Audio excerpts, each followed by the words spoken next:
Hi everyone, this is the video of talking about the fourth of the 7 habits of highly effective people. It is called Think Win-Win.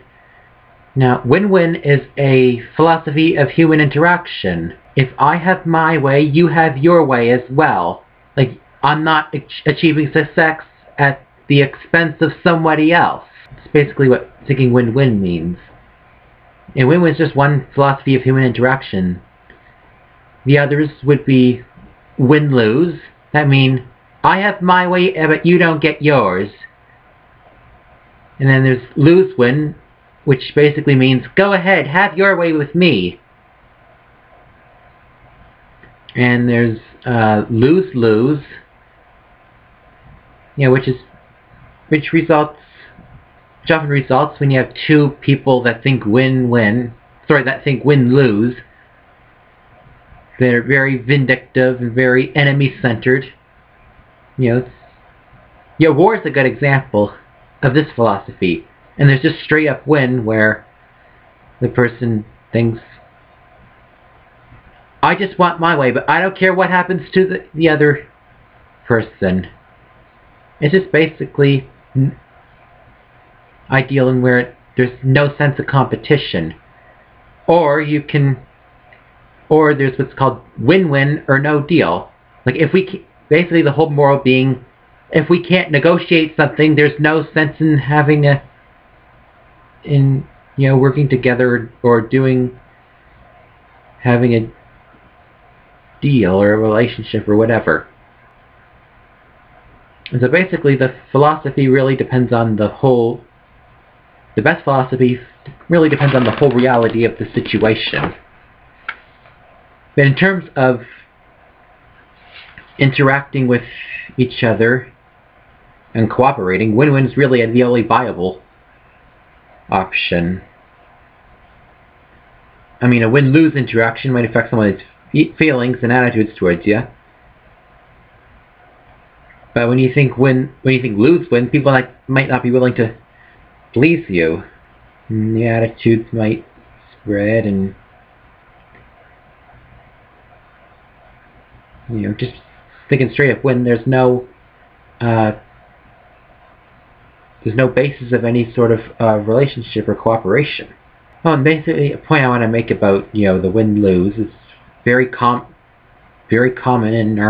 in pop culture, because when you're in situations like the athletic world or law or the academic world, it's really the whole sort of philosophy that gets often scripted.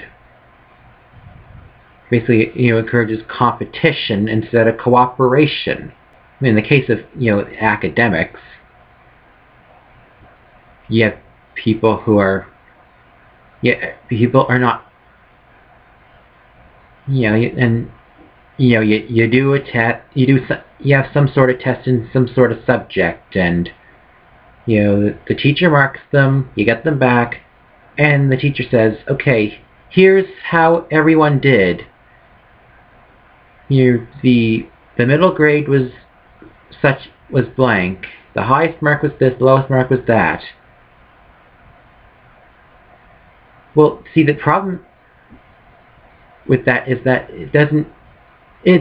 everybody's extrinsically defined. There's no intrinsic value. Basically, if it's not, when you have two win-lose people butting heads, you have to end up with a lose-lose, because if there isn't a win for both people, then yeah.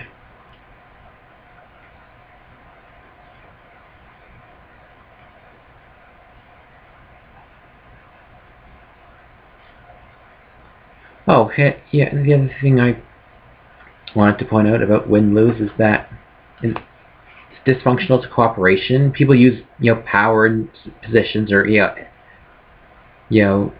economic status, and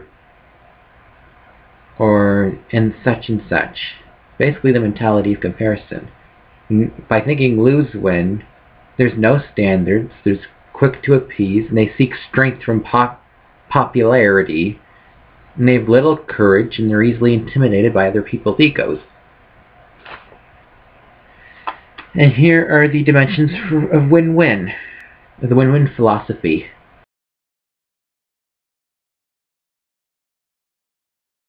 The first dimension is character, which is basically the foundation. And there are three traits essential to this paradigm. First one being integrity, which is the value we place on ourselves, and it helps develop self-awareness and independent will. Next is maturity, which is basically the balance between courage and consideration. And here's a graph. Sorry, here's a diagram that represents, courage and consideration, and where some of the whole philosophy of human interaction sit.